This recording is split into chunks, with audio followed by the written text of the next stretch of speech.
Welcome to the second oldest house in Zelienople. This was the home of Christian BUHL. Let's walk in and take a tour. Welcome to the BUHL House. And until a year and a half ago, this was the oldest house in Zelienople. Why is it not the oldest house in Zelienople? Well, an architect took a tour of the house, and after completing the tour, he said, this wasn't the oldest house in Zelienople. It wasn't built in 1803. It was built later. We thought, oh, another troublemaker from Cranberry coming in here. Surely, when they started the Historical Society 50 years ago, they would have looked up all this information. But one of our people went up to Butler to the courthouse, checked the records, and sure enough, he was right. This house was built in 1819, so it is the second oldest house in Zelienople. The oldest house is a Pasman house, just up the street here. And with that, we'll begin our tour. Back in 1803 in Germany, things were going haywire in Germany. Germany had lost another war, and there was a family by the name of Christian BUHL who lived in Germany. And the BUHL family had lived there for generations and generations and generations. They were furriers, hatters, and trappers. They made men's top hats, which were very popular at that time. Sold them all through Germany and all through Europe. But after the war, there was chaos in Germany, and Christian BUHL, who was 27 years old, decides he's had enough of this. He's going to America. He lands in Philadelphia. He stays in a section of Philadelphia called Germantown, which is still there today. But back then, it was a conclave of German immigrants. Christian BUHL taught English. Every German who came to this country knew they had to learn and master English if they were going to be successful. When Christian BUHL had mastered English because he had to sell his hats in England. So he's teaching English one day, and one of the older German guys come up and said, hey, kid, what are you doing here? You're 27 years old. You're single. You got some money. Go out to the West Coast. Go out to Pittsburgh. And this was the West Coast of the colonies. You went into Ohio. That was the Badlands. That was Indian Territory. This was it. So Christian BUHL says, well, what is in Pittsburgh? And the man said, well, there's a little bit of everything. There's wildlife. There's Indians. But most of all, there's opportunity. Well, Christian BUHL thought it over and he decided, yep, that's what I'm going to do. I'm going to go to Pittsburgh. Now, this part of my story may cause you to roll your eyes, but it is true. He walked from Philadelphia to Pittsburgh, well over 300 and some miles. Now, feel free to roll your eyes. You won't hurt my feelings. Maybe just a little bit. He walked from Philadelphia to Reading. That was his first part of his journey. And Reading was about 50 miles from Philadelphia. He meets a group of people over there called the Pennsylvania Dutch. Now, out here we have the Amish and we have the Mennonites. They're a very clannish, passive group of people. Not so with the Pennsylvania Dutch. First of all, they're not Dutch. They're Germans. And through a translation error, the word Deutsch came out Dutch, and instead of being Pennsylvania Germans, they were called Pennsylvania Dutch, and they said, well, just leave it that way. We're Pennsylvania Dutch. They fought in the Revolutionary War against Britain. They were on our side. And Christian BUHL said he learned more about America from the Pennsylvania Dutch than he ever did from any textbook in Germany. And he thought so highly of the Pennsylvania Dutch that he was going to stay in Reading. But then that light bulb went up over his head. He said, nope, I'm supposed to go to Pittsburgh. And just as a sidebar, this is a man who came from Germany where the national drink is beer. He said he never saw anybody drink beer like the Pennsylvania Dutch. They would drink it from morning to night. They would never be inebriated, never affected their work. He didn't know how they did it, but they did it. So he leaves Reading, walks another 50 miles to a hamlet, another 50 miles, and he ends up in Pittsburgh. And in Pittsburgh, he meets Detmar Bassi, the founder of Zelienople. And they hit it off. They're both Germans. They like hiking, fishing, camping, and the great outdoors. And Detmar Bassi says, hey, buddy, I'm building a town 30 miles north of here. So why don't you come out and take a look at it?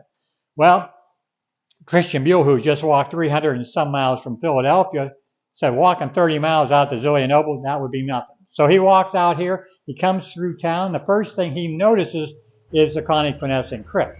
But folks, he saw no water in the Connequenessing Creek.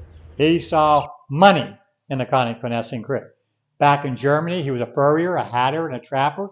He said, I can do the same thing here. That creek is full of beavers and otters. This is where God wants me in the new world.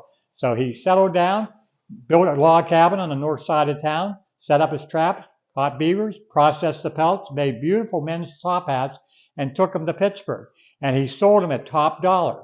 And for the next year, he made the run between Zelienople and Pittsburgh and Zelienople, making all kinds of money. Now, this guy had money when he got here. Now he's having more money. And he's having a great time, except he's getting kind of lonesome. He'd like to have a girlfriend. He looks around town, and so he went over to Harmony. And Harmony's right against Zelienople. You cross the street, you're in Harmony. He goes into Harmony. He's looking for love. Sadly, I must report, Christian BUHL did not find love in Harmony. And he's very disgusted. And one of the Harmony residents come up to him and said, "Hey, pal, we're getting a new group of Germans coming to town here. Maybe we'll find a girlfriend there." And he is so excited for about 5 minutes until another Harmony resident said, "Don't get excited, buddy. This new group of Germans coming to town, they're called harmonists. They don't believe in reproduction. They are celibate." And this is one reason they went out of business. Christian BUHL is really ticked off now about this. What's he going to do? What's he going to do? So he decides to walk out to Cranberry. And at that time in history, there were more cranberries in Cranberry than there were people. That's why it's called Cranberry. They had cranberry bogs out there. But he met a farm girl. Her name was Friederike Dorothea Geering, and they fell in love. And after a courtship of about 1 year, they were married. This room was their formal parlor, which means you stayed out of this room. You run up the loaf, you go upstairs and relax upstairs. When little Charlotte, their daughter who was killed accidentally, she was laid out in this room. They would have parties in this room. Now, how many people you can get in this room, I don't know, but that's where they would have their parties. This is the man we're talking about. This is Christian BUHL. He lived to be 88 years old. Unheard of back then. Men were lucky to make it to 60. But his wife is the real jewel. She lived to be 90. She had 11 children. Childbirth was very dangerous back then. She took care of the family. She ran up and down 3 flights of steps, and she also ran the business. Christian BUHL always said if it wasn't for his wife, he would not have been as successful as he was. These are all 11 children that they have. 11 children, Grace. They had 11 children. And if Albert Einstein ever helps us out and becomes a tour guide, he can memorize them all. But since he's not available, and Grace is not available to memorize them all, we have everything up on the wall. So when you come here, you'll be able to read about each and every one of them. All were very successful. 2 were mayors of Detroit, Michigan. They were in the fuel business, the iron ore business, the steel business, and one granddaughter was even in show business. And at that time in history, show business was really sleazy. But she became a fine opera singer, and she sang in Europe. Have you ever heard the term mad as a hatter? Have you, Grace? Have you ever heard mad as a hatter? Well, it was true. If you were a hatter making hats, when you would take the fur off the beavers or otters, you would use any type of chemical you could find. You would find mercury or formaldehyde or anything like that, and you inhale this year after year after year, your brain turns to shredded wheat. People would go mad. But it did not happen to Christian BUHL. He really lucked out on that. This is the type of hat we're talking about. He had different varieties of hats, but this was his mainstay, this type of hat, where he made his fortune. Have you ever collected autographs? Grace, have you ever collected autographs? Has anybody out there ever collected autographs? Well, Christian BUHL collected autographs. And here is his autograph book.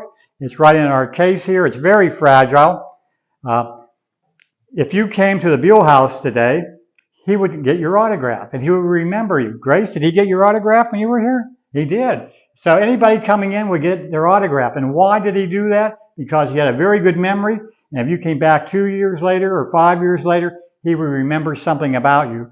We always hoped that maybe George Washington's autograph would be in here, but George Washington came through town about 50 years before Christian BUHL got to town. You'll notice that big spinning wheel over there. It's called a walk-around spinning wheel.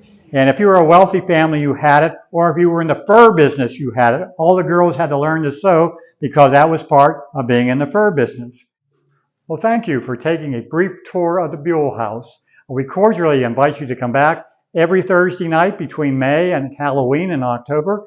We have the Micro Mini Whirlwind Tour of the first floor, and come back during horse trading days, which is in the middle of July. And all 3 floors of the BUHL House are open. Also, the Pasman House is open, plus our guards.